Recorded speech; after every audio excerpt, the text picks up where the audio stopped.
हरे राम राम राम हरे हरे, हरे कृष्ण कृष्ण कृष्ण हरे हरे।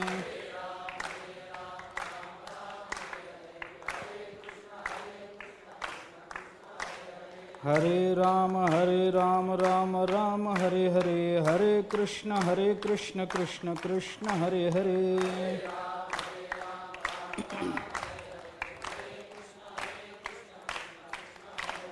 हरे राम राम हरे हरे, हरे कृष्ण कृष्ण कृष्ण हरे हरे।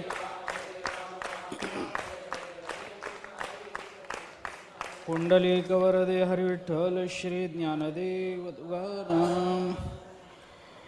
पै आपले निभेदे वीण, माझे जाणीजे जे एकपण, तया नाव शरण मज येणे गा। भगवान श्रीकृष्ण अर्जुनाला एक सार रूपानं उपदेश करतात, त्याचा विचार आपण करतो।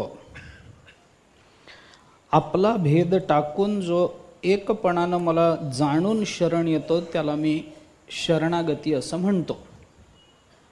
भगवंताचं हे विधान, त्याचा विचार आपण करतो। आणि आपुले निभेदे वीण या शब्दाचा अर्थ करत असताना नाथ महाराजांनी रामायणातल्या केलेल्या चिंतनाच्या आधारावरून भेद जाण्याकरता काय काय टाकावं लागतं याचा विचार आपण करून आलो। पहिल्या दारापासून ते 7व्या दारापर्यंतचा विचार नाथ महाराजांनी सांगितला। आणि शेवटच्या दारात सांगताना सांडोनी मितूपणाचा सांघात मगे रिघावे 7वे द्वारात, तैची पावे रघुनाथ मुख्य परमार्थ या नाव, हे सांगताना मितूपणाचा सांघात टाकून दे। ज्या दोन पदार्थाच्या, व्यक्तीच्या किंवा देहाच्या ठिकाणी मीपणा आणि तूपणा आलेला आहे, त्या देह ही उपाधी सोडून जर तू पाहिलंस तर आतमध्ये मितूपण वेगळं नाही, मितूपण निघून गेलं। पण तरीही आत्ता मितूपण ते सांभाळावं लागलं, ते केवळ शरणागती करता सांभाळावं लागलं, असा विचार काल आपण करून आलो। ज्ञानोबारायांनी सुद्धा तू माझा स्वामी मी तुझा रंक, पाहता न दिसे वेगळीक, मी तू पण जाऊ दे दुरी, एकची घोंगडी पांघरू हरी, असं म्हणून ज्ञानोबारायांनी जे चिंतन केलं त्याच्यामध्ये मी तू पण जाऊ दे, पण तरी सुद्धा आपली घोंगडी मात्र एक आहे, एकची घोंगडी पांघरू हरी। संगतीत कशी लावायची ज्ञानाच्या संबंधानं तो विषय पुन्हा अजून वेगळा। पण तू माझा स्वामी आहेस आणि मी तुझा रंक आहे, ही शरण्य आणि शरणागताची भावना जिवंत राहावी याच्याकरता तू माझा स्वामी मी तुझा रंक हे राहिलं पाहिजे। पण पाहता वेगळीक न दिसे, ज्ञानदृष्टीनं पाहता वेगळीक न दिसे, मी तू पण जाऊ दे दुरी, हे मी तू पण जे आम्ही कल्पनेनं उपाधीनं स्वीकारलेलं आहे ते दूर जाऊ दे। कारण जीव हा परमात्म्यापासून वेगळा वाटतो तो कल्पनेनेच वाटतो ना। अविद्या कल्पना येणे झाला जीव, मायोपाधी शिव, हे जे आहे हे कल्पनेने, अविद्येनं तो वेगळा वाटतो, कल्पनेने तो जीव झाला। स्वरूपानं बघितलं तर जीव ब्रह्मैव नापरः, हेच सूत्र आपल्याला पाहता येतं। याच्याकरता म्हणून इथं ज्ञानेश्वर महाराजांनी आपलेनी भेदेवीण असं चिंतन केलं, त्याचा विचार आपण करून आलो। माझे जाणीजे जे एकपण, तया नाव शरण मज येणे गा। आपण काल थोडासा विचाराला प्रारंभ केला होता। माझ्या स्वतःचा भेद टाकून माझं जे एकपण आहे ते जाणणं, यालाच मी शरण येणं असं म्हणतो। जाणीवेचा विषय ज्ञानेश्वर महाराजांनी मांडला। आपण एक काही दिवसापूर्वी असाही विचार थोडासा सुरू केला होता की ज्ञानोबाराय आणि तुकोबारायांच्या शरणागतीच्या भावनेमध्ये ज्ञानोबाराय जाणण्याच्या भूमिकेतून शरणागती मांडतात आणि तुकोबाराय नेणण्याच्या भूमिकेतून शरणागती मांडतात। तुकाराम महाराजांचं चिंतन काय आहे? तुकाराम महाराज म्हणतात शरण आलो नेणतेपणे, भाव आणि भक्ती काहीच नेणे, मतिमंद सर्वज्ञाने वगैरे, आता दिन उणे रंकावून, हे जे काय आहे ते आता हे जे तुकाराम महाराजांचं बोलणं आहे, आता तुझं कळेल ते करी, तारीसी तरी तारी मारी, जवळी अथवा दुरी धरी, घाली संसारी अथवा नको, शरण आलो पण कसा? नेणतेपणे। नेणतेपणाने शरण येणारे तुकाराम महाराजांची ही येणाऱ्या तुकाराम महाराजांची ही शरणागती। आणि ज्ञानोबाराय व्याख्यान करताना, शरणागतीची व्याख्या करताना म्हणतात माझे जाणीजे जे एकपण। मग ज्ञानोबारायांनी जाणीजे म्हणून केलेली शरणागतीची व्याख्या बरोबर का तुकाराम महाराजांचं शरण आलो नेणते पडे हे म्हणणं बरोबर? दोन संतांमध्ये विरोध दिसला तर काय करावं? एकाला धरावं, एकाला सोडावं. असं चालत नाही आपल्याकडे. आपल्याला ज्ञानोबराय जेवढे पूज्य आणि जेवढे योग्य तेवढेच तुकोबारायही पूज्य आणि तेवढंच तुकोबारायांचा शब्दही प्रमाण. दोघांचंही मत चुकीचं नाही.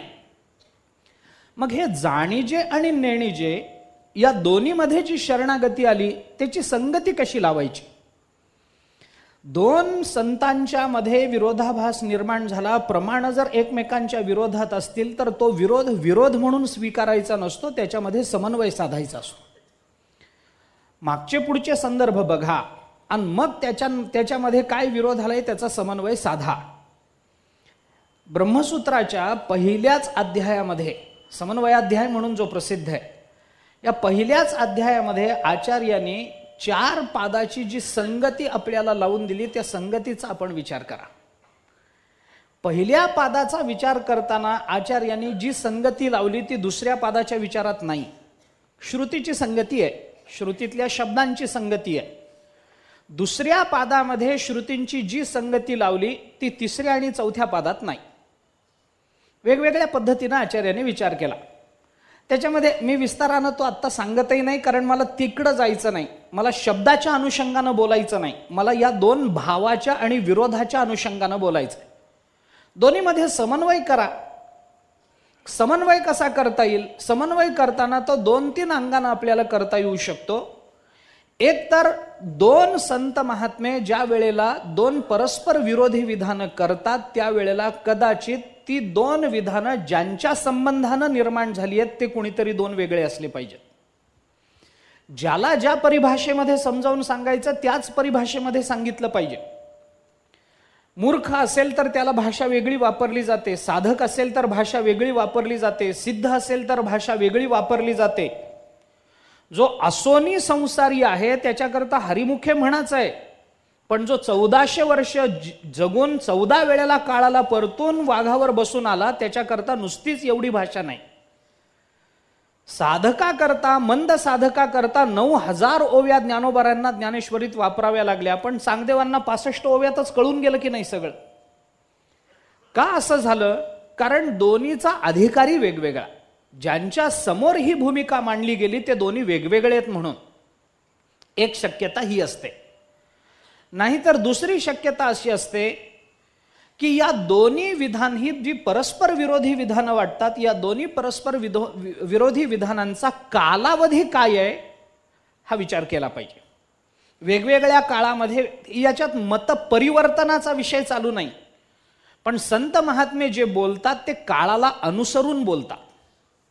काळानुसार त्यांची भाषा बदलत जाते, काळानुसार त्यांचे दृष्टांत बदलत जातात. ज्यांना समजावून सांगायचं आहे त्यांच्या अधिकारानुसार भाषा बदलत जाते. वेदांनी सांगितलेलं एखादं वाक्य ज्या क्षणी ते प्रकट झालं भगवंतापासून, त्या क्षणापासून ते आजपर्यंत त्या वाक्यात बदल नाही झाला.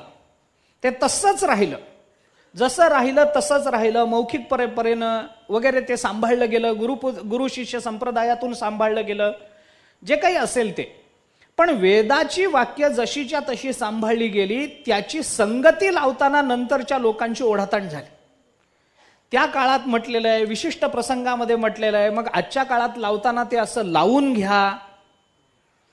पण ज्ञानोबारांच्या काळामध्ये ज्ञानोबारांनी केलेलं विधान आणि तुकाराम महाराजांच्या काळामध्ये तुकाराम महाराजांनी केलेलं विधान, या दोन्हीमध्ये अंतर का पडलं? कारण संत काळानुसार भाषा बदलत गेले.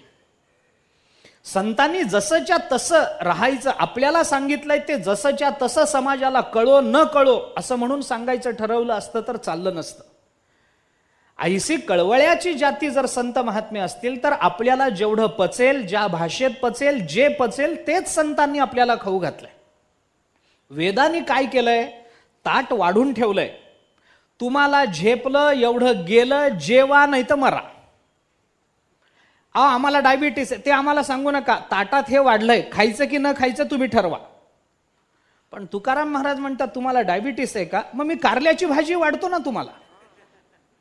तुम्हाला तुमची चिंता आहे ना मला, तुम्हाला हे समजलं पाहिजे ना.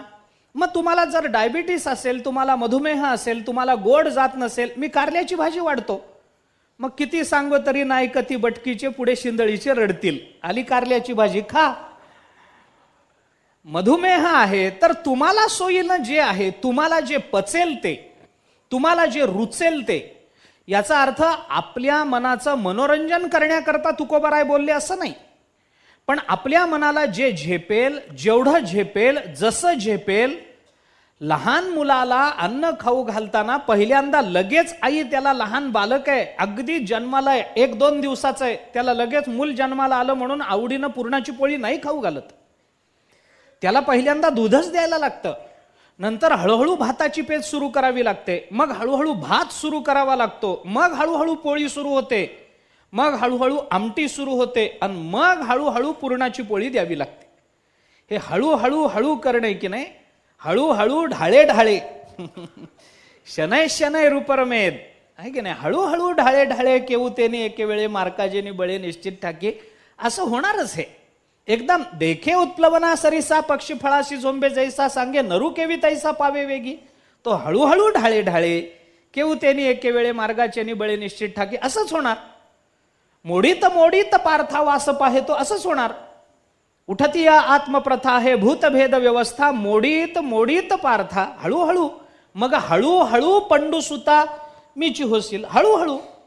लहान मुलाला एकदम पुरणाची पोळी चालत नाही, म्हणून तुकोबारायांनी वाढलेल्या ताटामध्ये आणि वेदांनी वाढलेल्या ताटामध्ये आहे तांदूळापासूनच बनवलेले पदार्थ, आहेत गव्हापासूनच बनवलेले पदार्थ, आहे डाळीपासूनच बनवलेलं. दोघांचंही उपादान जे आहे ते एकच आहे, परब्रह्म. वेदांनी परब्रह्मच सांगितलं आणि तुकाराम महाराजांनी परब्रह्मच सांगितलं. पण तुकाराम महाराजांनी एक घास 20 ठाई की जे करून आपल्याला भरवलं, आणि वेदांनी सांगितलंय ताट वाढलंय, ज्यांना जमेल त्यांनी जेवून घ्या. हा फरक पडतो. या कारणामुळे जर कालांतरामध्ये माणसाची मानसिकता बदलत गेली असेल तर संतांना शब्द बदलावे लागतात. समन्वयाचा हा दुसरा प्रकार आहे. आणि तिसरा विचार आपल्याला त्या संदर्भामध्ये करता येतो. 2 संतांच्या विधानामध्ये जर आपल्याला कुठे विरोध दिसत असेल, मी युक्तिवादानं बोलतो, आत्ता प्रमाणानं बोलत नाही आहे. 2 संतांच्या मतामध्ये जर विरोधाभास दिसत असेल तर तो समन्वयाने मिटवला पाहिजे. तो समन्वय करण्याची तिसरी अवस्था अशी, तिसरं कारण हे असतं की प्राप्त परिस्थिती काय बदलते यानुसार त्यांना ते बदलावं लागतं. भाषा तर बदलावीच लागते कालानुसार, पण परिस्थितीनुसार त्यांना चिंतन बदलावं लागतं. ज्ञानोबारायांनी जाणण्यामध्ये शरणागती सांगावी, तुकोबारायांनी नेणण्यामध्ये शरणागती सांगावी, हा विरोध नाही.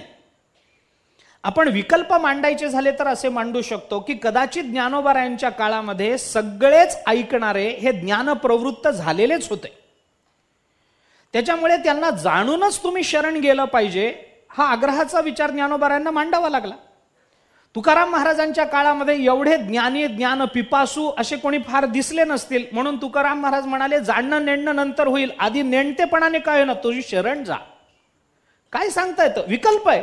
योग्य आहे का अयोग्य मी चर्चा करत नाही, कदाचित मी मांडलेला विकल्प चुकीचाही असू शकेल. मग समन्वय करताना काय करायचा, ज्ञानोबारायांचं माझे जाणीजे जे एकपण आणि तुकाराम महाराजांचं नेण्यातून शरण जा, शरण आलो नेणतेपणे, या 2 भूमिका कोणत्या अर्थानं स्वीकारायच्या, त्याचा एक साधा विचार मी आपल्याला सांगतो. भगवंतानी किंवा ज्ञानोबारायाने अर्जुनाला उपदेश करताना माझे जाणीजे जे एकपण तया नाव शरण मज येणेगा, इथं ज्ञानाचा विचार सांगितला. आणि तुकाराम महाराजांनी केलेला शरणागतीचा विचार हा थोडा त्याच्या पुढचा आहे. अर्जुन हा तुकाराम महाराजांच्या मागेच राहणार की नाही, हो काय अध्यात्माच्या विचारात तुकाराम महाराज पुढेच राहणार. तुकाराम महाराजांची भावना आणि अर्जुनाच्या संबंधानं प्रकट केलेली भावना या 2 अवस्थांमध्येच भेद आहे. तुकाराम महाराजांचं म्हणणं काय, शरण आलो नेणतेपणे, मी शरण आलोय, आता तुझं कळेल ते करी, तारीसी तरी तारी मारी जवळी अथवा दुरी धरी घाली संसारी अथवा नको. शरण आलो नेणतेपणे, मी नेणतेपणाने शरण आलो. आता आता या शब्दाला काही मूल्य देता का नाही? आता म्हणजे कधी? आता शब्दाचे 3 अर्थ ब्रह्मसूत्र भाष्याच्या आधाराने जायचं झालं तर, अथ शब्दाचं चिंतन करताना अथा तो ब्रह्मजिज्ञासा या सूत्रावर भाष्य करताना आचार्यांनी अथ शब्दाचे 3 अर्थ आपल्याला सांगितले. एक प्रारंभ या अर्थाने, एक पूर्व प्रकृतापेक्षणी आणि एक अनंतर या अर्थानं. 3 अर्थानं आता शब्द वापरला जाऊ शकतो. आता विश्वात्मके देवे, आता म्हणजे कधी? आता हृदय हे आपुले, आता म्हणजे कधी? आता तुम्ही कृपावंत, आता म्हणजे कधी? आता कोठे धावे मन, आता म्हणजे कधी? आतानीच प्रारंभ आहे या सगळ्या विचाराचा. मग अथ शब्द, आता शब्द, आता म्हणजे इथून पुढे का, आता म्हणजे आतापर्यंत केलं त्याच्या पुढं आता का, आता म्हणजे अनंतर या अर्थानेच घ्यायचं? काय संगती लावायची? साधन चतुष्टय संपन्न झाल्यानंतर आता विचार कोणता करायचा? आता शब्दाचा विचार, आता तुझं कळेल ते करी. आता म्हणजे कधी? आता म्हणजे माझ्या जीवनाची सगळी सूत्र मी तुझ्या हातात देऊन टाकली आहेत देवा. आता मी माझं म्हणून असं काही ठेवलेलं नाही. माझ्या जीवनातला श्वास प्रश्वास सुद्धा तुझ्या इच्छेवर मी आता अवलंबून ठेवलाय. असं माझ्या जीवनातलं सगळं समर्पण तुझ्या चरणावर झालंय. आता तुझं कळेल ते करी. आता तुला माझ्या बाबतीत जे योग्य वाटेल ते तू कर. मी तुला हे म्हणणार नाही, मी तुझी निवड केली आहे. त्या भक्तिशास्त्रामध्ये एक आनंद वृंदावन चंपू नावाचा ग्रंथ आहे. चंपू काव्यामध्ये काही चंपू, गोपाल चंपू आहे, आनंद वृंदावन चंपू आहे. भक्तिशास्त्रामध्ये ह्या चंपू काव्याला खूप महत्व आहे.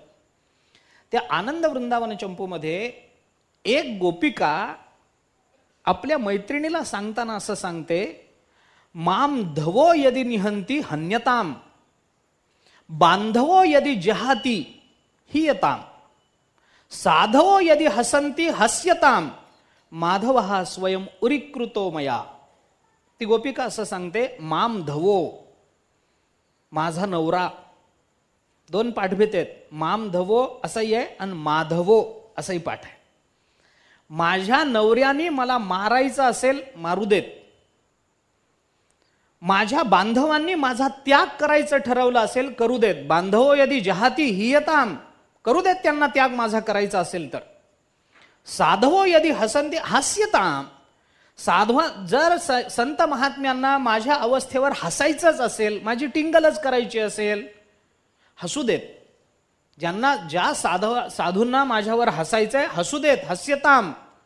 पण माधव हा स्वयं उरीकृतो मया, पण मी विचारपूर्वक या परमात्म्याला निवडलंय. आता मी त्याच्यापासून लांब जाऊ शकत नाही.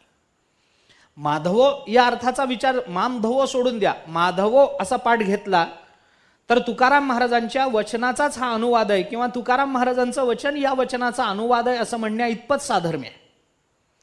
माधवो यदि निहंती हन्यताम, देवाला, देवाच्या चरणावर माझं जीवन मी समर्पित केलंय. आता त्याला मारायचं असेल मला मारू देत. आता तुझं कळेल ते करी. तारीसी तरी तारी मारी. मला जर मारायचं असेल खुशाल देवाला मारू देत.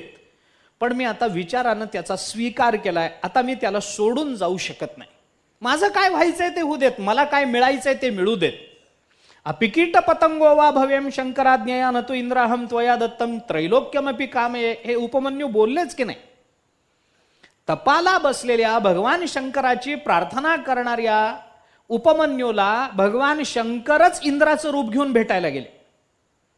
इंद्राच्या रूपात गेलेले भगवान शंकर परीक्षा घेण्याकरता उपमन्यूला म्हणतात, अरे काय त्या शंकराची उपासना करतोस? सोडून दे. काय त्याच्याजवळ? तो काय देणार आहे तुला? काय मिळणार आहे तुला? वाटीभर दुधासाठी भगवान अरे त्याच्याजवळच काही नाही. तो हिमालयात जाऊन बसला. त्याच्या अंगावर पांघरायला वस्त्र नाही, गजचर्म व्याघ्रांबर, गळ्यात घालायला अलंकार नाहीत, कंठी शोभे वासुकीहार, अंगाला तोंडाला लावायला पावडर नाही, चिता भस्मालेपो गरलमशणं दिग्पट धरो, जटाधारी कंठे भुजगपती हारी पशुपती. काय त्याच्याजवळ? काही लावायला नाही म्हणून चितेची राख घेऊन कपाळाला तो फासतो, स्वतः स्मशानामध्ये राहतो, आणि तो तुला काय देईल? नको, मी इंद्र आहे, माझी प्रार्थना कर, माझी उपासना कर, मी तुला सगळं देईन, स्वर्गाचं राज्य देईन. उपमन्यूनी सांगितलं नाही. अपिकीट पतंगो वा भवेयम शंकराज्ञया. अरे भगवान शंकराच्या आज्ञेनं कुठं किडा मुंगी झालो तरी चालेल, पण इंद्रा तू दिलेलं त्रैलोक्याचं राज्य सुद्धा मी लाथाडून टाकेन. मी एकदा भगवान शंकराला माझं उपास्य म्हणून स्वीकारलंय ना, आता माझं काय होईल याचा विचार मी करणार नाही. रामचरित मानसामध्ये त्या पार्वती मातेच्या संबंधात असंच चिंतन आलंय. पार्वती माता जेव्हा भगवान शंकरालाच वरायचं असं ठरवून तपाला बसली, त्यावेळेला तिच्या तपात विघ्न यावं म्हणून भगवान शंकरांनीच सप्तर्षींना तिथं पाठवलं. आणि सप्तर्षींनी हेच सांगितलं, काय म्हणून तू त्याची प्रार्थना करतेस, त्याच्याजवळ काय आहे, तो तुला काय देणार आहे, हे काही तुझं चांगलं नाही.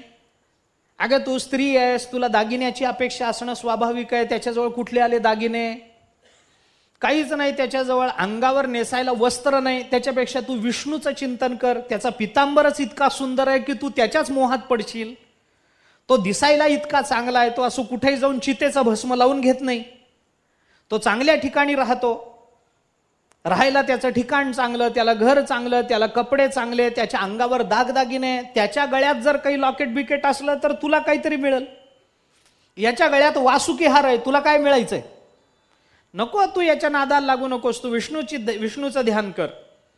पार्वती मातेनं हेच सांगितलं. तिने सांगितलं, नाही बाबा तुम्ही म्हणता हे बरोबर आहे. त्या सप्तर्षींनी पुष्कळ शंकराची निंदा केली आणि विष्णूची गोडवे गाय. ती म्हणाली, तुम्ही म्हणताय बरोबर आहे, विष्णू सर्व गुणांनी संपन्न आहेत ना, चालेल. भगवान शंकराजवळ एकही गुण नाही ना, हरकत नाही, काहीच हरकत नाही. मी ज्याची उपासना करते त्या शंकराजवळ एकही चांगला गुण नाही, हरकत नाही. भगवान विष्णूजवळ सगळे सद्गुण आहेत, हरकत नाही. तुम्ही कितीदाही मला सांगितलं तरी चालेल, पण मी एकच तुम्हाला सांगते, सगळं वाईट शंकराजवळ असेल आणि सगळं चांगलं जरी विष्णूजवळ असेल तरी माझं मन शंकरातच अडकलंय, त्याला मी काय करू, मी काहीच करू शकत नाही. यदेव रोचते यस्मै भवेत तत्तस्य सुंदरम, हाच नियम आहे जगात. जे आपल्या मनाला भावतं तेच सुंदर वाटत असतं, तेच सुंदर वाटतं. जे मनाला भावत नाही ते किती चांगलं असलं तरी ते सुंदर वाटत नाही. यदेव रोचते, जे आपल्याला आवडतं तेच सुंदर वाटतं. होऊन गेलंय चिंतन. पण सुंदरते ध्यान या अभंगाचा विचार जर आपण केला तर याच्यामध्ये सुंदर म्हणण्यासारखं काहीच नाही ना. काळा रंग हा काही सौंदर्याचं लक्षण नाही, हा तर निव्वळ काळा आहे. तुम्हाला जर सून आणायची असेल तर काळी चालेल काय? जावई आणायचा असेल तर काळा भोर डांबराला लाज वाटेल, असं चालेल काय? नाही ना, कुणालाही गोरच पाहिजे असतं. मग हा तर काळा आहे. गुणाचा विचार केला तर गुणही चांगले नाही, चोरी करण्यात बालपण गेलंय, तरी याला सुंदर का म्हणायचं? तुकाराम महाराजांचे शब्द आपण पहा, आवडे निरंतर हेची ध्यान. तुका म्हणे माझे हेची सर्व सुख पाहिन श्रीमुख. आवड आहे आणि आवड आहे म्हणून ते सुंदर दिसतं. तो सुंदर आहे का नाही हा विषय नाही, मनाला जर ते पटत असेल, मनाला जर ते आवडत असेल तर ते सुंदर वाटतंच. त्याचं सौंदर्य आणावं लागत नाही, त्याच्यावर आरोपित करावं लागत नाही. मी अनेक वेळेला ही कथा सांगितली. बादशाहाने बिरबलाला सांगितलं आपल्या राज्यातलं सुंदर मूल आण. दुसऱ्या दिवशी बिरबलानं काळं कुळकुळीत, बाहेरून हाडं मोजून घ्यावीत इतकं किडकिडीत, नाकातून शेंबूड वाहतोय, कानात मळ आहे, डोळ्यात चिपड आहेत, अंगाला दुर्गंधी सुटलेली आहे, असं लहान मूल उचललं बादशाच्या मांडीवर. बादशाह म्हणाल नको उचल, घाणेरडा वास येतो आणि कुठून आणलं मूल हे? बिरबलांनी सांगितलं महाराज तुम्हीच सांगितलं आपल्या राज्यातलं सगळ्यात सुंदर मूल घेऊन ये. बादशाह म्हणाला हे सुंदर? काळ आहे, किडकिडीत आहे, घाण आहे, सगळी दुर्गंधी येते, नाक वाहत आहे, कानात मळ आहे, डोळ्यात चिपड आहेत, याला सुंदर कोण म्हणेल? बिरबलांनी सांगितलं तुम्ही याच्या आईला विचारा जगात सुंदर कोण आहे. मूल सुंदर आहे का नाही हा प्रश्न नाही हो, आपल्या मनाला काय भावतं हा प्रश्न आहे. यदेव रोचते यस्मै भवेत तस्य सुंदरम, तेच सुंदर वाटतं जे आपल्या मनाला भावतं. मी का बोलतो आपल्याला? पार्वती मातेनं तेच उत्तर दिलं. ती वादविवाद करण्याच्या भानगडीत पडली नाही सप्तर्षींच्या. विष्णू तत्व आणि शिवतत्व हे एक कसं आहे, मी कुणाशी लग्न केलं तरी काय होणार आहे, हरिहरा भेद नाही नका, हे बोलायला बसले नाहीत पार्वती माता. तिने सांगितलं विष्णू सर्व गुण संपन्न असतील आणि माझ्या नवऱ्याच्या ठिकाणी एकही गुण नसेल, सगळे दुर्गुण असतील, पण माझं मन तिथं अडकलंय, त्याला मी काय करू? हिंदीत एक म्हण आहे, गमतीनं सांगू का? हिंदीत एक म्हण आहे, दिल चला गधी पे तो परी क्या चीज आहे. मन जर तिकडं जाणार असेल तर किती सुंदर पदार्थ समोर आणून ठेवला तरी उपयोग काय त्याचा. अर्थात विषम दृष्टांत आहे. का बोलतो मी आपल्याला लक्षात घ्या. माधव यदि निहंती हन्यताम, आता तुझं कळेल ते करी तारीसी तरी तारी मारी. आता म्हणजे कधी. म्हणून दोन्ही भूमिका, ज्ञानोबारायांची भूमिका योग्य आहे आणि तुकोबारायांची भूमिका योग्य आहे. ज्ञानोबारायांची भूमिका शरणागत होण्यापूर्वी योग्य आहे आणि तुकाराम महाराजांची भूमिका शरणागती स्वीकारल्यानंतर योग्य आहे. एकदा शरण जायचं असेल तर कुणाला जावं हे जाणलंच पाहिजे आणि जाणून शरणागती स्वीकारली की मग आपण कोणताही निर्णय घ्यायचा नाही, तिथं नेणतेपणच स्वीकारलं पाहिजे. तुकाराम महाराजांचंही म्हणणं बरोबर, ज्ञानोबारायांचं म्हणणं बरोबर, दोघांचंही चिंतन योग्य. ज्ञानोबाराय म्हणतात ते बरोबर का, कारण शरण जायचं असेल तर कुणाला जायचं. असं आहे, शरणागतीमध्ये 3 गोष्टी असल्या पाहिजेत, जाणल्या पाहिजेत. मी थोडं ढोबळ बोलतो, पुढे चलतो. ढोबळ चिंतन करा आपण, मी प्रमाणाने बोलतो. शरणागतीमध्ये 3 जाणीवा लागतात. माझे जाणीजे जे एकपण, ही एकच जाणीव झाली, पण शरणागतीमध्ये 3 जाणीवा संपन्न असाव्या लागतात. काय काय कळावं लागतं. पहिलं, शरणागताला, शरण जाणाऱ्याला स्वतःच्या दुःखाची जाणीव झाली पाहिजे. 1, ते दुःख दूर करणं आपल्या सामर्थ्याच्या बाहेरचं आहे याची जाणीव व्हावी लागते. 2, आणि ते दुःख दूर करणारं कोण आहे याची जाणीव व्हावी लागते. 3, तर शरणागती स्वीकारली जाते, नाहीतर शरणागती नाही. मला प्राप्त झालेलं दुःख जर मला दुःख म्हणून कळालंच नाही तर मी शरण जाण्याचा विचार करेन का, करणार नाही. मला जे दुःख प्राप्त झालं ते मला जर दुःख वाटलंच नाही, असं होतं. बऱ्याच वेळेला दुःख हे सुखाचे कपडे घालून येतं. ज्ञानोबाराय बोलतात की नाही, कळत नाही. दुःख लेवोनी सुखाची अंगी सळीत जगाते. ज्ञानोबाराय चिंतन करताना सांगतात, बाबा हे असं होणार. काय, येलोकीचा चंद्रुक्षय रोगी उदय होय असता लागी, दुःख लेवोनी सुखाची अंगी सळीत जगाते. असं होणार. ज्या लोकाचा चंद्राला क्षय लागलेला आहे, ज्या लोकातल्या सूर्याचा उदय झाल्यावर अस्त होतो आहे. 9व्या अध्यायातलं चिंतन आहे. शेवटी पहा आपण, मृत्यूलोकी सुखाची कहाणी वगैरे हे सगळे चिंतन तिथंच आहे. मला दुःख आहे हे कळावं तरी लागेल, मला त्रास झाला याची जाणीव तरी व्हावी. मनच जर बोथट झालं असेल आणि आपल्याला प्राप्त झालेल्या दुःखाची यत्किंचितही कल्पना आली नसेल. बऱ्याच वेळेला असं होतं, प्रवासामध्ये इकडून तिकडे जाताना कुठंतरी खर्चटून जात, कळत पण नाही आपल्याला. रक्त येतं, आपल्याला कळत पण नाही. आणि मग घरी गेल्यावर बायको म्हणते, अहो किती रक्त लागले कपडे. रक्त. मग आपण प्राप्त होतो, अरे मला कळलंच नाही. मग आता कळलंय ना, काय लागलं कल्पना नाही. कुठं खिळा लागला का, काय लागलं का, एसटीचा पत्रा लागला का, अजून काय लागलं का, कुणी खिसा कापता कापता हात कापला, कुणाला माहिती काय लागलं ते माहिती नाही. मग बायको सांगते, अहो हे जर लोखंडाचं लागलं असेल तर तुम्हाला डायबिटीस आहे, ताबडतोब डॉक्टरकडे जा. जेव्हा कळतं तेव्हाच शरणागतीची भावना स्वीकारली जाते. ज्या वेळेला मला जोपर्यंत कळलंच नव्हतं प्रवासामध्ये मला लागलंय, तोपर्यंत मी डॉक्टरकडे जाण्याचा विचार केला नव्हता.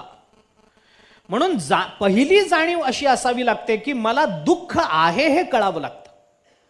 दुःख आहे हे कळलंच नाही, शरणागतीचा विचारच मनात येणार नाही. याच्यातलंही पुढे जाऊन बोलायचं झालं तर संसारातलं दुःख कळणं याच्यात शरणागती नसते, संसार नावाचं दुःख कळणं याच्यात शरणागती स्वीकारली जाते. 1. दुसऱ्या जाणीवेचा विचार केला तर आपल्याला दुःख झालंय हे कळल्यानंतर ते दुःख दूर करणं आपल्या सामर्थ्याच्या बाहेरचं आहे हे कळावं लागतं, तर शरणागती स्वीकारली जाते. एखादं दुःख झालं, क्षुधेचं दुःख आहे, आध्यात्मिक का असे ना पण दुःखच आहे की नाही. भूक लागली, दुःख झालं. दुःख झाल्यानंतर आपण लगेच पांडुरंगा जेवायला दे, तू म्हणालायस अनन्या चिंतयंतो माम, माझं मला जेवण वाढून दे, योगक्षेम त्यांचे जाणे. तुकाराम महाराजांनी तुझ्याच बद्दल विधान केलंय, पांडुरंगा जेवायला वाढ, तू दिलंस तर मी जेवीन नाही तर मरीन. असं आहे का? भूक लागल्यानंतर घरी जाऊन ताट वाढलेलं असतं ते जेवण आहे. घरातलं मीठ संपलं, लगेच पांडुरंगा तुला शरण आलो, मला मीठ नाही, असं आहे? नाही ना. क्षुधेचं दुःख झालं, तृषेचं दुःख झालं तर कुठेही जावं, फुलपात्र भरून पाणी प्यावं, आपलं दुःख निवारण करणं आपल्या सामर्थ्याच्या कक्षेत आहे ना. या प्रत्येक कारणाकरता आपल्याला पांडुरंगाकडे जायची गरज नाही, कारण ही दुःख दूर करणं आमच्या सामर्थ्यातलं आहे. पैसे संपले, अरे काबाड कष्ट करावेत, पैसे कमवावेत. अन्न संपलं, कष्ट करावेत, अन्न आणावं. भूक लागली, घरी जावं, जेवण करावं. तहान लागली, घरी जावं, इतरत्र जावं, कुणाकडे तरी जाऊन पाणी मागावं, पाणी प्यावं. कपडे फाटले, नवीन शिवावेत. पैसे संपले, भीक मागावी, नाही चोऱ्या कराव्यात. म्हणजे हे उपाय सांगतो असं नाही, जगात काय चालतं तेवढं सांगतो. म्हणजे प्रत्येक वेळेला मनुष्य हेच करतो असंही नाही, पण याच्याकरता कुणी देवाकडे जात नाही हे मला सांगायचं. शरीराला काही विकार निर्माण झाला, डॉक्टरकडे जावं. अमुक काही झालं, त्यांच्याकडे जावं. तारीख घ्यायची असेल, महाराजाकडे जावं. नाही तर आपण कीर्तन करावं. काय कुणाची गरज आहे? देवाकडे काय जायचं याच्याकरता? परंतु संसार नावाचं दुःख जेव्हा आम्हाला कळतं आणि ते दूर करायची वेळ येते, अज्ञान नावाचं दुःख दूर करायची वेळ येते, त्यावेळेला आपल्या सामर्थ्यानं हे करता येतं का? सविज्ञानार्थम गुरुमेव अभिगच्छेत. जा गुरुकडे. गुरुकडे गेल्यानंतर गुरु आपल्याला ते करतील. अमुक आता पुढचा विषय महत्वाचा नाहीये, पण आपल्या कक्षेतलं दुःख असेल तर शरणागती स्वीकारली जात नाही. ते दुःख दूर करणं आपल्या सामर्थ्याच्या बाहेरचं असावं, ही जाणीव आपल्याला झाली पाहिजे. दुसरी, एक दुःख कळावं, कळालेलं दुःख दूर करणं आपल्या सामर्थ्याच्या बाहेरचं असावं. दोन, याची जाणीव व्हावी. दोन, आणि सर्वात महत्वाचं, हे दुःख दूर करणारं कोण आहे याची जाणीव व्हावी. तीन, त्याच्याशिवाय शरणागती स्वीकारली जात नाही. कोण आहे दुःख दूर करणार? आम्ही आता आपल्याला अनेक प्रमाणे सांगतो या संदर्भात. सगळ्यांना पाठ असणारा ज्ञानेश्वर महाराजांचा अभंग, संसार दुःख मूळ, चहूकडे इंगळ, विश्रांती नाही कोठे, रात्रंदिवस तळमळ, काम क्रोध लोभ शुनी, पाठी लागले ओढाळ, कवण आम्ही शरण जाऊ, दृष्टी देईल निर्मळ. ही शरणागतीची भावना ज्ञानोबा शेवटच्या चरणात का बोलून दाखवतात? कारण पहिल्या दोन चरणामध्ये ज्ञानोबारायांनी प्राप्त दुःख आणि दुःखाच्या निवृत्तीची अकार्यक्षमता या दोन्ही गोष्टींचा विचार मांडला. म्हणून विश्रांती नाही कोठे, रात्रंदिवस तळमळ, काम क्रोध लोभ शुनी, पाठी लागले ओढाळ. दुःखाची जाणीव आहे की नाही याच्यामध्ये? मला कोणतं दुःख नेमकं झालंय? कामक्रोधाधिकांचं दुःख मला झालेलं आहे, बोलून दाखवतात ना ज्ञानोबा. कोणतं बरं ते दूर करणं माझ्या हातात नाही. संसार दुःख मूळ, चहूकडे इंगळ, दूर करणं माझ्या हातात नाही. मग काय करू? कवणा मी शरण जाऊ, दृष्टी देईल निर्मळ.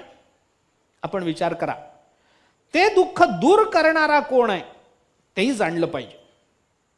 दुःखाची जाणीव झाली पाहिजे. तुकाराम महाराजांना झाली. बहुत जाचलो संसारे, मोह माया जाळाच्या विखारे, त्रिगुण येता ती लहरे, तेने दुःख थोर आक्रंदलो. थोर दुःख झालं, दुःखाची जाणीव झाली. बरं, हे दुःख दूर करणं माझ्या हातात नाही, मी काही करू शकत नाही. मन स्थिर नाही माझ्या हाती, इंद्रिय धावती नावरती, मला आवरत नाही. मी किती प्रयत्न केलं तरी काय काय करीतो या मनापरी नाही के नारायणा, करू नये त्याची करी विवंचना, नेऊ पतना दरिले. बर, मी प्रयत्नच केला नाही का? नाही ना. सकळ खुंटली या युक्ती, आतापर्यंत पुष्कळ युक्त्या मी केल्या याच्याकरता, पण सगळ्या युक्त्या खुंटल्या, शांती निवृत्ती जवळी नाही. मर्यादा आपली काय आहे हे तुकोबाराय ओळखतात. आता मज न सहावे सर्वथा, मला आता हे सहन होत नाही, माझ्या सहनशक्तीच्या पलीकडे गेला, संसार गंधीची वाढता माझ्या पलीकडे गेली आता जाणीवेच्या. मी किती प्रयत्न करतो हे दुःख सोसायचं संसारा नावाचं, परंतु संसार नावाचं दुःख मला सोसवत नाही. झालो वेडा असोनी जाणता, जाणता असोनी वेडा झालो, पावे अनंता तुका म्हणे. कुणाला कुणाच्या बाबतीत शरण गेल्यानंतर हे दुःख दूर होतं याची जाणीव तुकोबाराय करून देतात. पावे अनंता तुका म्हणे. कितीतरी तुम्ही शरणागतीचं कोणतंही चिंतन काढावं, या तीन विचाराशिवाय बाहेर जाता येत नाही. आपण विचार करून पहा. म्हणून शरण जावे सर्व भावे देवासी, तो हा उतरील पार भवदुस्तर नदीचा. बहु आहे करुणावंत अनंत. आपल्याला माहिती अभंग. म्हणून शरण जावे, का? सर्व भावे देवासी शरण जावे. का जावे? तो हा उतरील पार भव दुस्तर नदीचा. म्हणजे ही भवनदी दुस्तर आहे, दुःखाची जाणीव. ही भवनदी आहे, हे दुःख जाणीव झाली. ती दुस्तर आहे, आपल्या सामर्थ्याच्या ओलांडून आपल्या पलीकडे जाणं आपल्या सामर्थ्याच्या बाहेर आहे, म्हणून दुस्तर शब्द वापरला. नारायण परो मायाम मंजस्तरती दुस्तराम, एकादश स्कंधामध्ये आलेला विचार. नारद महर्षी बोलतात, नारायण परो मायाम मंजस्तरती दुस्तराम. अरे बाबा, ही माया ओलांडून जाणं फार अवघड आहे. तुकाराम महाराज म्हणतात, भव दुस्तर नदीचा ओलांडून जाणं माझ्या हातात नाही, माझ्या सामर्थ्याच्या पलीकडचं आहे. मग कोण आपल्याला पलीकडे नेऊ शकेल? अनंत हे नामजा पावे अनंता तुका म्हणे. अनंत हे नामजा, ज्याचं नाव अनंत आहे आणि ज्याचा स्वभाव करुणा करणारा आहे, असा जो परमात्मा म्हणून शरण जावे. म्हणून त्याला शरणागतीचा विचार आला की या 3 भावना येणार. का मी हे बोलतो? जाणीवेचा विचार ज्ञानोबाराय बोलतात.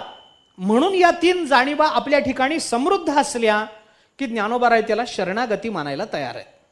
माझे जाणीजे जे एकपण तया नाव शरण मज येणे गा. ही शरणागतीची भावना ज्ञानोबाराय बोलून दाखवतात. एक विचार अजूनही थोडासा पुढचा मला बोलायचा, ऐका. भगवंताचे शब्द काय आहेत? सर्व धर्मान परित्यज्य माम एकम शरणम व्रज, अहम त्वा सर्व पापेभ्यो मोक्षयिष्यामि मा शुचः. पुढचं नंतर, परंतु माम एकम शरणम व्रज, मला एकट्याला शरण जा, असा विषय आहे. काय आहे? शरणागतीचा विचार करताना एक विधान करून जातो. शरणागतीचा विचार करताना देवाला शरण जाणं, जाणतेपणातून नेणतेपणातून, हे सगळं बरोबर आहे. पण शरणागतीमध्ये एक फार मोठा धोका आहे, लक्षात घ्या. शरणागतीमध्ये एक फार मोठा धोका आहे. काय धोका? शरणागताला किंवा शरणागतीमध्ये त्या शरणागताला एक सोडून दुसऱ्याचं आलंबन चालत नाही. शरणागतीतला हा धोका आहे. ज्याला मी शरण जातो त्याचंच एक पण मी स्वीकारलं पाहिजे. त्याच्या बरोबरीनं अन्य कुणाला महत्व दिलं, शरणागती गेली. शरणागतीला दुसऱ्याचा आश्रय चालत नाही. शरणागतीमध्ये दुसऱ्याचा स्वीकार चालत नाही. तारायचं असेल तर तुझा स्वीकार, मारायचं असेल तर दुसऱ्याचा स्वीकार नाही. तारायचं तरी तूच आणि मारायचं तरी तूच. जवळ धरायचंय तूच आणि दूर लोटायचं असेल तरी तूच. त्याच्याशिवाय दुसरं विश्व नसलं पाहिजे. दुसरा विचार जरी मनात आला तरी शरणागती गेली,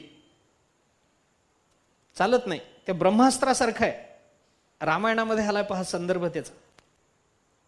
त्या इंद्रजिताने मारुतीरायाला ब्रह्मास्त्रामध्ये अडकून टाकलं. आपल्याला माहिती असणारं प्रकरण, मला ते सांगायचं नाही, मला त्याच्या पुढचं सांगायचंय. ब्रह्मास्त्रामध्ये अडकवून टाकलं. मारुतीरायांनी काही विरोध केला नाही.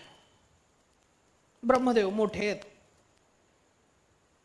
आपलं काम पूर्वी केलेलं आहे, त्यांनी त्यांचं अस्त्र आहे, हरकत नाही. मारुतीरायांनी हात जोडले, ब्रह्मास्त्राला नमस्कार केला आणि ब्रह्मास्त्राचं बंधन स्वीकारून घेतलं. काही विरोध केला नाही.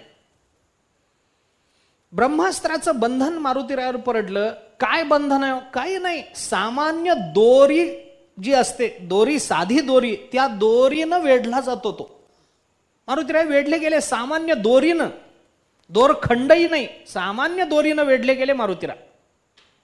पण हात जोडून ब्रह्मदेवाचा अपमान व्हायला नको, ते तोडणं मारुतीरायाला शक्य होतं असं नाही.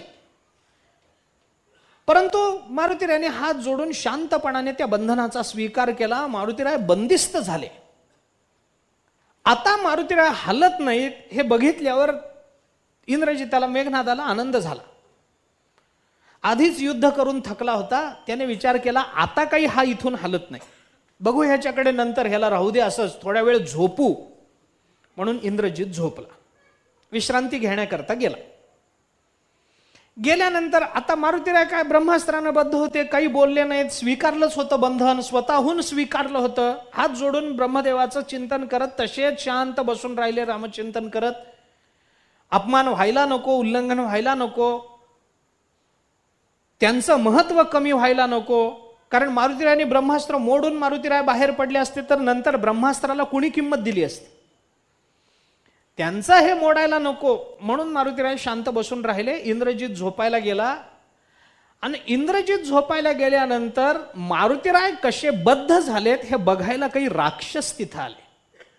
इंद्रजिताच्या जवळ राहणारे जे त्याचे अनुयायी होते ते सगळे राक्षस, ते सैनिक तिथं आले. मारुतीराय कसे बद्ध झालेत, आम्हाला फार त्रास दिला होता यांनी, झाडं उपटून उपटून मारलं होतं, आता कसा बद्ध झाला बघायला म्हणून हे राक्षस आले. आणि त्या राक्षसांनी बघितलं, आता राक्षसच, त्यांना काय असणार आहे, तू का म्हणे ऐसी बुद्धी ज्याची जड त्याहुनी दगड बरे देवा, या वर्गातले ते राक्षस. त्यांनी बघितलं मारुतीराय एकदम शांत उभे आहेत आणि कशानं बांधले गेलेत तर सामान्य दोरीनं.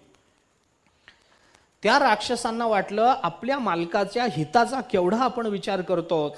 त्यांचा विचार असा सुरू झाला, अरे जो मोठमोठ्या साखळ दंडानं बांधायचा प्रयत्न केला तरी बंदिस्त होत नाही, तो या दोरीत अडकून पडेल काय, तो या दोरीत अडकून पडेल नाही. नाही म्हणे, ही दोरी तर क्षणात मोडून तो बाहेर पडेल, तोडून त्याचा चुरा करून बाहेर पडेल. मोठमोठी साखळ दंड आम्ही याच्याकरता वापरली तर हा त्याच्याने आवरला गेला नाही, दोरीनं आवरला जाईल का. नाही नाही नाही, हे काहीतरी चुकलंय आपल्या मालकाचं. म्हणून त्या राक्षसांनी काय केलं, ही दोरी तोडून याने बाहेर पडू नये याच्याकरता मोठमोठे साखळ दंड आणले आणि मारुतीरायाला वेढून टाकले. आता ब्रह्मास्त्रावर साखळ दंड वेढल्यामुळे परिणाम काय झाला, ब्रह्मास्त्राचा अपमान झाला. मी एकदा वेढलेला असताना पुन्हा दुसऱ्याने वेढायचं म्हणलं की पहिलं ढिल्ल पडतच की नाही. ह्याच्यात आहे महाभारतात, सुबद्धो अपि भारस्य पूर्वबंधः श्लथायते, द्रौपदीच्या तोंडात आहे. अर्जुनाने काय केलं, संन्यासाचं रूप घेतलं आणि लग्न करून आला.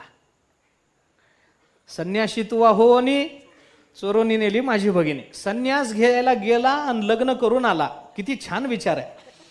संन्यास घ्यायला भगवे कपडे घालून गेला आणि लग्न करून आला. उत्तम.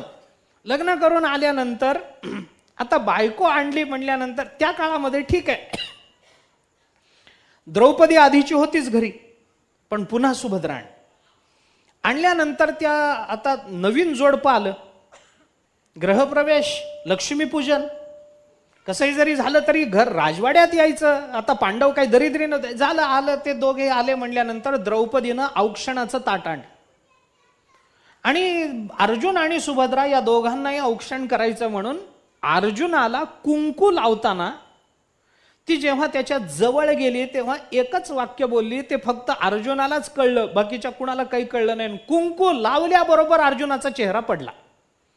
काही नाही, कुंकू लावायच्या निमित्तानं जवळ गेली, द्रौपदी एवढंच बोलली, सुबद्धो अपि भारस्य पूर्वबंधः श्लथायते, एवढंच बोलली. अर्जुनाचा चेहरा पडला, लोकांना काही कळेना. सुभद्रेलाही कुंकू लावलं, औक्षण केलं, सगळं झालं. काय बोलली द्रौपदी ज्याच्यामुळे अर्जुनाला वाईट वाटावं. द्रौपदी काहीच म्हणाली नाही. सुबद्धो अपि भारस्य, भारस्य सुबद्धो अपि पूर्वबंधः श्लथायते. एखाद्या भाराला दोरी बांधलेली असेल आणि त्या दोरीच्यावर दुसरी दोरी बांधली की पहिली दोरी ढिल्ली पडते, एवढंच बोलली. हे बायकांची बोलणी पुरुषांना कळत नाहीत पटकन. खोचक बोलणं असतं ते बायकाचं बायकाच जाणू जाणेत. म्हणून सासू बोले जावई लागे असं कधीच नाही, पुरुषांना कळतच नाही. ते बरोबर सूनच ओळखते काय म्हणायचं हिला, ते सुनेलाच कळतं. आपण वारीला जातो की नाही, वळकटी घेऊन जातो. वळकटी घेऊन किती तुम्ही बघा, वळकटी किती छान बांधा. वळकटी बांधून झाल्यावर आपल्याला जर वाटलं की एवढी दोरी पुरायची नाही, कपडे वाळत घालायला तंबूमध्ये अजून एक मोठी दोरी घ्यावी म्हणून मोठी दोरी घेतली. आता ठेवायची कुठं, वळकटी तर बांधून झाली, पुन्हा वळकटी सोडा, दोरी ठेवा, पुन्हा वळकटी बांधा. म्हणून माणूस काय करतो, काय नाही, वळकटीवर दुसरी दोरी बांधू ही. म्हणून दुसरी बांधली की पहिली ढिली पडते की नाही? आपला अनुभव तोच आहे की नाही? अर्जुनासारखा नसला तरी वारीचा तरी अनुभव आहे. दुसरी दोरी बांधली की पहिली ढिली पडते. त्या द्रौपदी सुभद्रेच्या बाबतीत एवढंच म्हणाली, आता ती आली म्हणल्यावर आम्ही ढिल्ले पडलो, आमच्याकडे कोण बघणार आहे आता, एवढंच तिला म्हणायचं होतं. ब्रह्मास्त्रावर जेव्हा साखळ दंडानं मारुतीरायांना बांधण्यात आलं, ब्रह्मास्त्राचा अपमान झाला आणि ब्रह्मास्त्राचा प्रभाव कमी होत गेला आणि फक्त जेव्हा साखळ दंड उरली, मारुतीरायांनी सगळी साखळ दंड क्षणात सोडून तोडून टाकली आणि मारुतीराय मुक्त झाले. ब्रह्मास्त्राला जसं दुसरं बंधन चालत नाही, तसं शरणागताला दुसरं आलंबन चालत नसतं. दुसरं आलंबन चालत नाही. मी पांडुरंगालाही शरण जातो आणि त्याच वेळेला मर्याईलाही शरण जातो, नाही.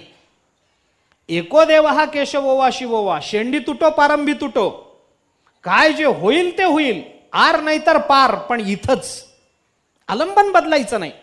शरणागतीमध्ये हा फार मोठा धोका आहे. दुसऱ्या देवाचा, दुसऱ्या शरण्याचा विचार जरी मनात आला तरी शरणागती टिकत नाही. विचार करा, आपण पांडुरंगाला शरण आला, पांडुरंगाचं भजन करतोय आणि भजनात अजून काही घडलं नाही म्हणल्यावर त्याच्या मनात जर विचार आला, काय आपण इथं आलोय, अजून काहीच घडलं नाही, ह्याच्यापेक्षा म्हसोबाकडे गेलो असतो तर, गेली शरणागती, वाया गेलं आतापर्यंत केलेलं, काही उपयोग नाही त्याचा. शरणागतीमध्ये दोष निर्माण झाले. नाजूक असते शरणागती, दोष निर्माण होतात, पटकन सांभाळावं लागतं. आलंबन बदलावं लागू नये याच्याकरता ते आलंबन यथार्थतेनं जाणणं महत्वाचं असतं. म्हणून ज्ञानोबराय बोलतात, माझे जाणीजे जे एकपण. माझा मुद्दा जाणण्याच्या संबंधात तेवढंच बोलतो. मी अजून एक विचार आपल्याला सांगत होतो. भगवंताचे शब्द काय आहेत? सर्व धर्मान परित्यज्य माम एकम शरणम व्रज. मागे बोललो होतो आपण, विधान झालं होतं, परंतु अजून एकदा पुन्हा त्या संदर्भामध्ये काही विचार आहे म्हणून सांगतो. या संपूर्ण प्रकरणामध्ये आता ज्ञानोबरायांनी केलेल्या सगळ्या चिंतनामध्ये ज्ञानोबरायांनी प्रत्येक ठिकाणी जाणण्याची भाषा जास्त केली. आपण पहा, मागच्या 2-3 ओव्या आपण काढून पहा. मग अज्ञान निमालिया मीची एक असे धनंजया, सनिद्र स्वप्न गेलया आपण पे जैसे, तैसा मी एक वाचोनी कही, मग भिन्ना भिन्न आन नाही सोहम बोधे. बोध शब्द वापरला, जाणणे. तयाच्या ठाई अनन्य होय. पै आपुलेनी भेदे विण माझे जाणीजे जे एकपण. तिथं जाणीजे, इथं पुन्हा एकदा शब्द वापरला.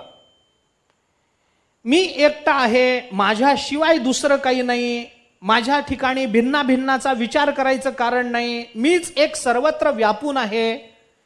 या सगळ्या जाणीवेच्या विषयांची चर्चा ज्ञानेश्वर महाराजांनी हेतुतः इथं जास्त केली. बाकीच्या या श्लोकावरच्या बाकीच्या टीका आणि ज्ञानोबराय, याच्या ज्ञानोबरायांच्या टीकेचं हे वैलक्षण्य आहे. मागे विषय निघाला होता, पण मी आता पुनरुच्चार करतो त्याचा. बाकीच्या सर्व टीकाकारांनी आचार्यांपासून शंकरानंदी, नीलकंठी आचार्यांची, मधुसूदन सरस्वतींची, अभिनवगुप्ताचार्यांची, या सगळ्या टीका मी बघून आलोय आणि म्हणून सांगतो ज्ञानोबरायांचं काय महत्व आहे ते. सगळ्यांच्या पुढे ज्ञानोबराय येतो. ज्ञानोबरायांच्या चिंतनाची बरोबरी कुठंच नाही. मी अभिमानानं बोलतोय असं समजू नका, पण मी थोडं बघून आलो ते. ज्ञानोबरायांचं वैलक्षण्य काय या बाबतीत? माम एकम शरणम व्रज, याच्यातल्या शरणम पर्यंत सगळ्या टीकाकारांनी चिंतन केलंय, पण व्रज या पदाचं चिंतन फक्त ज्ञानोबरायांनी केलं. व्रज धातू जाणे या अर्थाचा आहे, म्हणून शरण जा इथपर्यंतच बाकीचे सगळे बोलले. पण त्या व्रज शब्दातून जो धातू प्रकट झाला, त्या धातूचा खरा अर्थ सांगितला तो ज्ञानोबरायांनी सांगितला. इथं शरण, व्रज हा शब्द गच्छ, जा याच अर्थाने असं सगळेच म्हणतात. तमेव शरणम गच्छ सर्व भावेन भारत, गच्छ माम एकम शरणम व्रज. व्रज धातू गच्छ या अर्थाने आला, जा या अर्थाने आला, आपण मागे बोललो. आणि आपलं चिंतन त्याच्या संदर्भामध्ये थोडंसं झालं होतं. एकदा दोन्हीचं एकत्रित हे चिंतन झालं की तुम्ही क्रियापद कोणतं वापरता याला अर्थ राहत नाही असं आपण बोललो होतो. पण ज्ञानोबारायांनी केलेलं जाणण्याचं चिंतन आणि पुन्हा पुन्हा जाणण्याचा विषय ज्ञानोबारायांनी एकपणानं सांगणं, याच्यामध्येच ज्ञानोबारायांनी व्रज शब्दाचा अर्थ जरा विस्तारानं सांगितलाय असं मला म्हणायचंय. कारण एवढं जाणण्याचं चिंतन कुणी केलं नाही. अज्ञान निमालिया मग मीची एक असे अपैसया, हे जाणणंच झालं ना. मीच एक आहे हे जाण. तया मी एक वाचोनी कही मग भिन्ना भिन्न आन नाही. सोहम बोधे तयाच्या ठाई अनन्य होय. बोधे शब्द वापरला, भिन्ना भिन्न आन नाही. एक वाचोनी कही नाही. हे सगळी चिंतन काय जाणण्याच्याच संदर्भात आहे. मग हे शब्द का ज्ञानेश्वर महाराजांनी वापरले, जाणण्याचा विशेष मुद्दा ज्ञानेश्वर महाराजांनी का आणला, 2-3 ओव्यांमधून ज्ञानोबा तेच बोलतात. कारण काय? त्याचं कारण असं आहे, प्रपत्ती आणि शरणागती. शरण आणि आपण मागे बोललो प्रपत्ती, प्रपत्ती शब्दाचाही अर्थ शरणच आहे आणि शरण शब्दाचाही अर्थ शरणच आहे. परंतु प्रपत्ती आणि शरण हे दोन्ही शब्द जेव्हा एकत्रित येतात, हे दोन्ही शब्द ज्या वेळेला एकत्रित येतात, असं येतात की नाही? येतात. मी तुम्हाला उदाहरणही सांगतो त्याचं. इथलंच उदाहरण बघा आपण. माम एकम शरणम व्रज असं म्हणलंय की नाही? किंवा रामरक्षेमध्ये मारुतीरायाचं वर्णन करताना मनोजवम मारुततुल्य वेगम जितेंद्रियम बुद्धिमताम वरिष्ठम वातात्मजम वानर यूथ मुख्यम. पुढचं काय? श्रीरामदूतम शरणम प्रपद्ये. प्रपत्ती आणि शरणागती हे दोन्ही शब्द एकत्रित आले की नाही? शरणम प्रपद्ये. प्रपद्ये म्हटलं असतं तरी शरणागती आलीच असती आणि शरणम म्हटलं असतं तरी शरणागती आलीच असती. पण प्रपत्ती आणि शरणागती ही दोन्ही शब्द ज्या वेळेला एकत्रित वापरले जातात, त्यांचं सानिध्य लक्षात घेतलं जातं, त्यावेळेला तिथं प्रपत्ती किंवा शरणागती, प्रपत्ती या शब्दाचा अर्थ करताना सम्यक ज्ञान असं करावं लागतं. तिथं प्रपत्ती शब्दाचा अर्थ आहे ज्ञान, ज्ञान असा अर्थ करावा लागतो. ऐका, दोन्ही शब्द बघा, शरण आणि प्रपत्ती काय आहे? आपण बोलून आलो, शरणम ग्रहरक्षित्रोहो या धातुपाठाने जर आपण गेलो, किंवा अजूनही मी एक बोलतो, ग्रह म्हणजे घर, घर म्हणजे आश्रय, आणि रक्षित्रोहो रक्षक. शरण शब्दाचा अर्थ रक्षक, शरण शब्दाचा अर्थ आश्रय. दोन अर्थाने शरण शब्द वापरला जातो, घर आणि आश्रय दोन्ही अर्थाने. आता विचार करून पहा आपण, प्रपद्ये या पदामध्ये पद धातू आहे आणि व्रज या शब्दामध्ये व्रज धातू आहे. व्रज धातू आणि पद धातू हे दोन्ही धातू ज्ञानार्थक म्हणूनच स्वीकारायचे असतात, हा नियम आहे. त्यामुळे श्रीरामदूतम शरणम प्रपद्ये असं जेव्हा आपण म्हणतो, त्यावेळेला शरण म्हणजे श्रीरामदूतम. श्रीरामदूत कोण? मारुतीराय. हे जे मारुतीराय आहेत, श्रीरामदूतम शरणम प्रपद्ये. शरणम प्रपद्ये म्हणजे तेच आपले रक्षक आहेत असं तू जाण. शरणम व्रज, व्रज धातू ज्ञान या अर्थाने जर घ्यायचा असेल, ज्ञानार्थक घ्यायचा असेल, तर भगवान जे बोलतात माम एकम शरणम व्रज, म्हणजे मीच एक तुला आश्रय आहे, मीच एक तुझा रक्षक आहे असं जाण. व्रज धातू नुसतं गच्छ या अर्थाने घ्यायचा नाही, ज्ञानार्थक घ्यायचा. जाण व्रज धातूला ज्ञानार्थक अर्थ, जाण असं तू जाण अर्जुना. श्रीरामदूतम शरणम प्रपद्ये असं जो जाणतो असं तू जाण. व्रज धातू पद धातू दोन्ही धातू आपल्याला जाण या अर्थाने जर स्वीकारायचे असतील, आपण चिंतन करून पहा. वेदांताच्याच नियमानं जर चालायचं असेल तर रज्जू ज्ञानानं ज्या पद्धतीनं भासलेला सर्प आणि सर्पापासून जन्माला आलेली भीती ही दोन्ही निवृत्त होतात की नाही? रज्जू ज्ञानामध्ये आभासिक सर्प आणि तज्जन्य भीती, भय या दोन्हीची निवृत्ती होते की नाही? ज्या पद्धतीनं भीती आणि सर्प हे दोन्ही संपून जातं, तसं ब्रह्मज्ञानानं अज्ञान किंवा संसार आणि संसारजन्य असं भय हे दोन्ही संपून जातं. लक्षात घ्या मला काय म्हणायचंय ते. संसार आणि संसारजन्य दुःख संपली कशानं? सर्प आणि सर्पाचं भय गेलं कशानं? रज्जूनं गेलं का रज्जू ज्ञानानं गेलं? ज्ञानानं. रज्जू तर आधीपासून आहेच की हो तिथं, मग भीती वाटायचं कारण काय? रज्जूनं भय गेलं नाही, रज्जू ज्ञानानं गेलं. सर्प का गेला? रज्जू मुळे गेला का रज्जू ज्ञानानं गेला? ज्ञानानं गेला. तसं संसार आणि संसारजन्य अशी दुःख ही ब्रह्मानं जातील का ब्रह्मज्ञानानं जातील? ज्ञानानं जातील. ब्रह्म तर आधीपासून आहे, ते नित्य आहे, ते शाश्वत आहे. आपण मानलं काय न मानलं काय? काय ब्रह्माचा विचार करायचं कारण?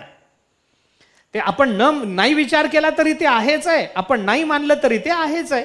अस्ति भारती प्रियत्व त्याच्या ठिकाणी आहेच आहे, तो विषयच नाही. त्याच्या ज्ञानानं जातील. ज्ञान या शब्दाला महत्व आहे. चिंतन करून पहा. अजून एक विचार.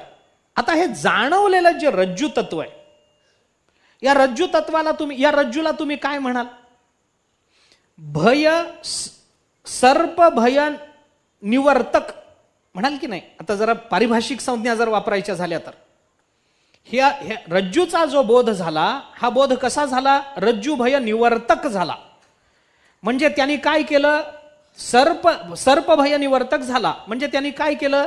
सर्प नावाच्या स्वभिन्न घातक अशा काही एखाद्या ह्याच्यापासून, पशुपासून, प्राण्यापासून, सर्पापासून आमचं रक्षण केलं. जे आम्हाला वाटत होतं की अरे हा सर्प आपल्या अंगावर येईल, आपल्याला चावेल, म्हणून आपल्याला भीती वाटत होती. भीती वाटते की नाही? संध्याकाळी एखाद्या वेळेला मंद प्रकाशामध्ये वेडीवाकडी पडलेली रज्जू सर्पाचा भ्रम निर्माण करते की नाही? करते.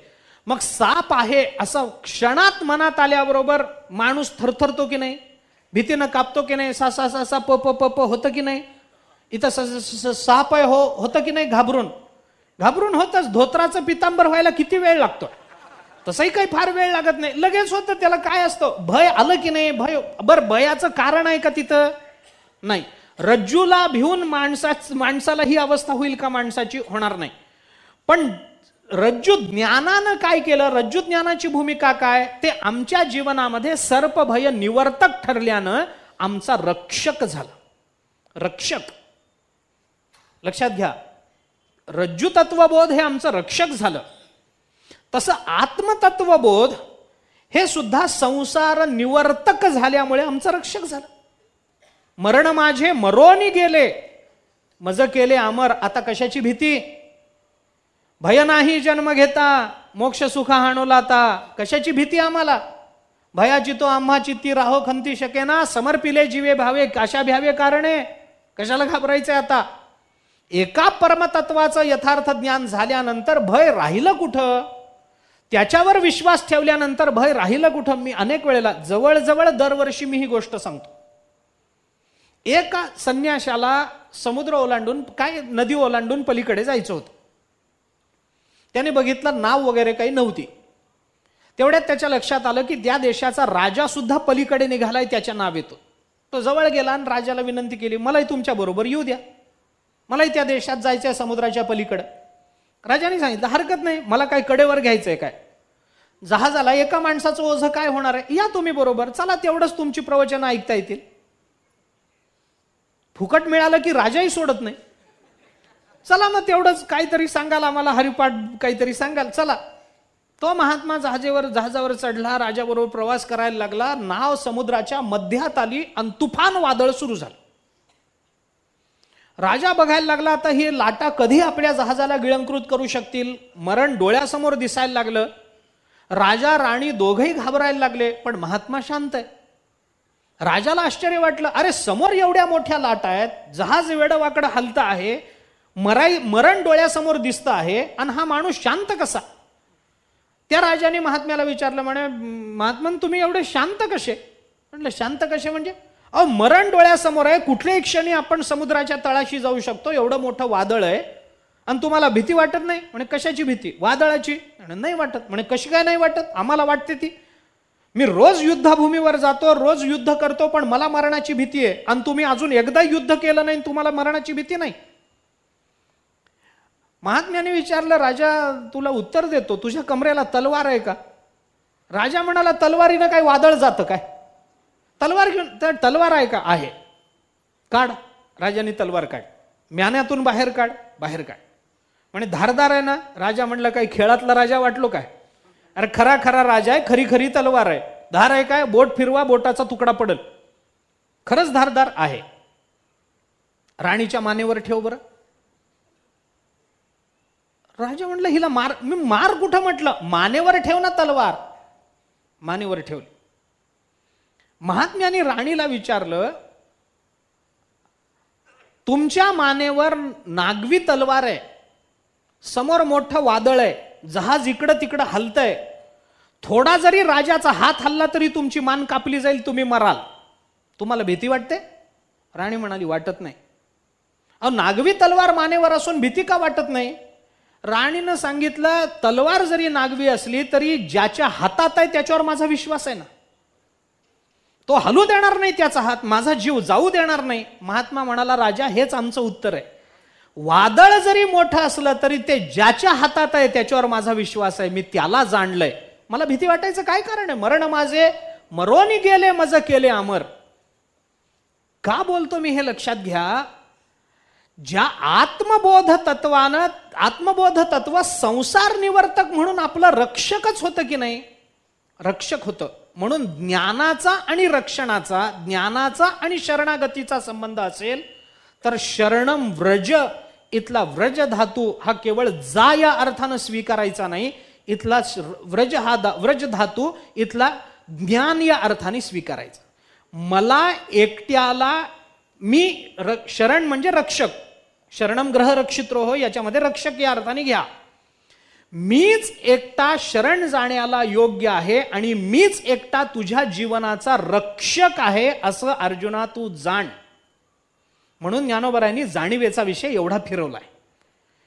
हे जे सगळं माझे जाणीजे जे एकपण, सोहम बोधे तयाच्या ठाई, हे बोध, जाणणं हे शब्द का वापरले ज्ञानोबरायांनी? ज्ञानोबरायांनी व्रज या शब्दावर केलेलं हे भाष्य जे कुणी केलेलं नाही. बहुतेक सगळ्यांनी गच्छ, जा, मला किंवा शरण ये. ज्ञानोबरायांनी सुद्धा तैसा मज शरण ये तू असंच म्हटलं. ज्ञानोबरायांनी येच म्हटलंय. पण व्रज धातू हा ज्ञानार्थक वापरला, तो ज्ञानोबरायांनी वापरला. शरण शब्दाचा दुसरा विचार केला, दुसरा अर्थ लक्षात घेतला. ग्रह रक्षित्रोह, ग्रह शब्दावरून आश्रय, आश्रय असा अर्थ केला पाहिजे. घटाकाशाचा आश्रय काय आहे? महाकाश. तरंगाचा आश्रय काय आहे? समुद्र. आश्रय शब्दाचा विचार केला तर तरंगाचा आश्रय कोण आहे? दुसरं कोणीच नाही. तरंग कुठं जातो? शेवटी समुद्रातच जातो. घटाकाश, घट फुटला, उपाधी गेली, घटाकाश जाईल कुठं? आश्रयाला कुठं जाईल? महाकाश. त्या पद्धतीनं उपाधी परिच्छिन्न चैतन्यरूप असणाऱ्या जीवाचा आश्रय कोण आहे? निरुपाधिक अनवच्छिन्न असणारं चैतन्य हाच आश्रय होईल की नाही? उपाधिरूप परिच्छिन्न जर जीव असेल, घट उपाधी लागल्यामुळे याला घटाकाश म्हणायचं असेल आणि निरुपाधिक आहे म्हणून तत्सापेक्षत्वानं महाकाश म्हणायचं असेल तर चिंतन करा. घट फुटला म्हणजे काय झालं? काहीच नाही, उपाधी गेली. उपाधी गेल्याचा परिणाम काय झाला? घटाकाश महाकाश एक आहेत हे कळलं. तसं घटासारखा जीव आहे, उपाधी परिच्छिन्न, चैतन्य रूपच आहे पण उपाधी परिच्छिन्न आहे. याचा आश्रय कोण असेल? निरुपाधिक अनवच्छिन्न चैतन्य हाच आश्रय असेल. महाकाश हाच जसा घटाकाशाचा आश्रय राहील तसा केवल परमात्मा हाच सर्व जीवांचा आश्रय राहील. कोणी जरी आलं तरी आश्रय, कोणी या जगतातला जड असो चेतन असो, सगळ्याचा आश्रय परमात्मा. 9वा अध्याय काढा ना. 9व्या अध्यायामध्ये गतिर् भरता प्रभू साक्षी, पुढचा शब्द निवास शरणम श्रुत आहे ना. निवास आणि शरण हे दोन शब्द जोडून आलेत 9व्या अध्यायामध्ये. ज्ञानोबरायांनी निवास शब्दावर भाष्य करताना फक्त दृष्टांतानं भाष्य केलंय. जैसे जळाचे कल्लोळ आणि कल्लोळा आथी जळ, तैसा वसवी तसे सकळ निवासू तोमी. ज्या पद्धतीनं तरंगाला जळ हाच आश्रय आहे त्या पद्धतीनं या सगळ्या जगाचा आश्रय मी आहे. यतो वा इमानी भूतानी जायन्ते येन जाता, तेच पुन्हा तत्प्रयंती अभिसंविशंती तद विजिज्ञासस्व तद ब्रह्म, तिथं चालू पुन्हा. तद्विजिज्ञासस्व, त्याला जाण, तेच ब्रह्म आहे. पुन्हा विजिज्ञासस्व आहेच आहे, जाणणं आहेच आहे तसं.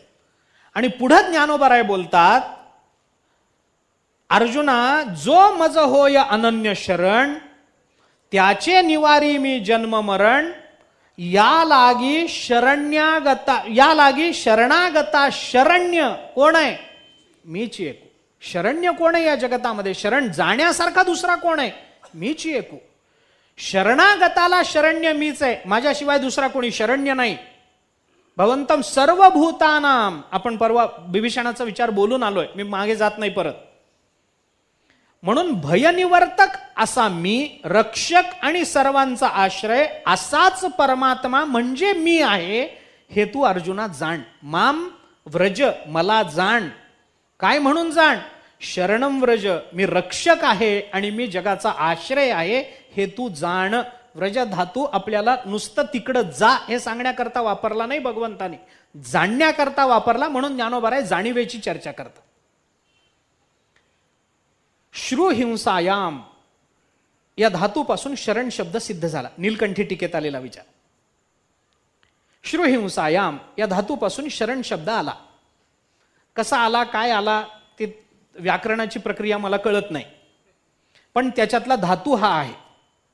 कर्णामध्ये ल्युट प्रत्यय लागतो आणि शरण शब्द सिद्ध होतो, हे ठीक आहे, सांगितलं म्हणून लक्षात आलं, मला कळत नाही. श्रुहिंसायाम या धातूपासून शरण जर शब्द आला असेल तर शृणोती हिनस्ती दुःखम अनेन इति शरणम असा शब्द सोडवावा लागेल. शृणोती हिनस्ती, हिंसा करणं कशाची? दुःखानाम अनेन इति शरणम. म्हणजे काय झालं? माझ्या जीवनातल्या सर्व दुःखांची जो हिंसा करतो किंवा हिंसा करणं, याला शरण जाणं असं म्हणतात. मग हे पुढचं जे भगवान बोलले, अहम त्वा सर्व पापेभ्यो मोक्षयिष्यामी, शरणागती आली की नाही? आली त्याच्यामध्ये. शृणोती हिनस्ती अविद्यादी पंचक्लेशादीन शरणम आश्रयः शरणम परायणम इति. नीलकंठाने पुढे म्हटलंय. काय झालं? अविद्या, अस्मिता, रागद्वेष, अभिनिवेश, पंचक्लेश, या पंचक्लेशाची जो हिंसा करतो, म्हणजे अविद्यादी पंचक्लेशाचा जो नाश करतो किंवा त्याचा बाध करतो किंवा त्याची निवृत्ती करतो, अशी निवृत्ती करणं, यालाच शरण जाणं असं म्हणतात. मग निवृत्ती करणारा कोण हे कळल्याशिवाय शरणागती स्वीकारली जाईल काय? जाणार नाही. म्हणून कोणत्या, या धातूनी जा अथवा तिथल्या दोन्ही धातूनी जा, प्रपद्ये पदातल्या पद धातूनी जा अथवा व्रज शब्दातल्या व्रज धातूनी जा, आपल्याला ज्ञानाचाच विचार करावा लागेल. म्हणून ज्ञानोबराय बोलतात, अर्जुना माझ्याशिवाय तू दुसरं काही जाणू नकोस. आपुलेनी भेदे वीण माझे जाणीजे जे एकपण. हा जाणीजे शब्द व्रज या शब्दाचा अनुवाद ज्ञानोबरायांनी केला असंही म्हणायला आपल्याला वाव. म्हणून या जाणीवेचा, या ज्ञानाचा विचार 2-3 ओव्यांमधून ज्ञानोबरायांनी पुन्हा पुन्हा फिरवला. कुठून ते सुरू झालं? मग अज्ञान निमालिया मीची एका असे अपैसया सनिद्र स्वप्न गेले या आपण पे जैसे, इथून ते सुरू झालंय. तैसा मी एक वाचोनी कहीं भिन्ना भिन्न आन नाही, सोहम बोधे तयाच्या ठाई अनन्य होय, हे सांगितल्यानंतर मग आपुलेनी भेदेविण माझे जाणीजे. पुन्हा जाणीजे हा एक. झोपेतून उठल्यानंतर जसा आपण आपल्याला जाणतो तसं सोहम बोधे, इथं बोध शब्दातून जाणीव शब्द वापरला, शब्द सांगितला, अर्थ सांगितला. आणि आपुलेनी भेदेविण माझे जाणीजे, इथं तर जाणीजे शब्दच वापरला. या 3ही ओव्यातून ज्ञानोबराय ज्ञान भूमिका जी मांडतात ती माम एकम शरणम व्रज, या व्रज शब्दावरचं हे व्याख्यान म्हणून जर आपण स्वीकारलं तर व्रज शब्द भगवंतानी का वापरला याचा एक विचार आपल्याला या संदर्भामध्ये करता येतो. आणि मग ज्ञानेश्वर महाराज म्हणतात, अशा पद्धतीनं मला जाणणं, यालाच शरण येणं असं मी म्हणतो. कशा पद्धतीने? जैसे घटाचे निनाशे गगनी गगन प्रवेशे मज शरण येणे तैसे ऐक्य करी. 2 दृष्टांत पुढे ज्ञानोबरायांनी 3 दृष्टांत दिलेत. त्या दृष्टांताचा विचार करायचा आहे, उद्याला पाहू. पुंडलिक वरदा हरी विठ्ठल श्री ज्ञानदेव तुकाराम. विठ्ठला विठ्ठला विठ्ठला विठ्ठला विठ्ठला विठ्ठला विठ्ठल. पुंडलिक वरदा हरी विठ्ठल श्री ज्ञानदेव तुकाराम. सद्गुरुंडा महाराज की जय. सद्गुरु हरी महाराज की.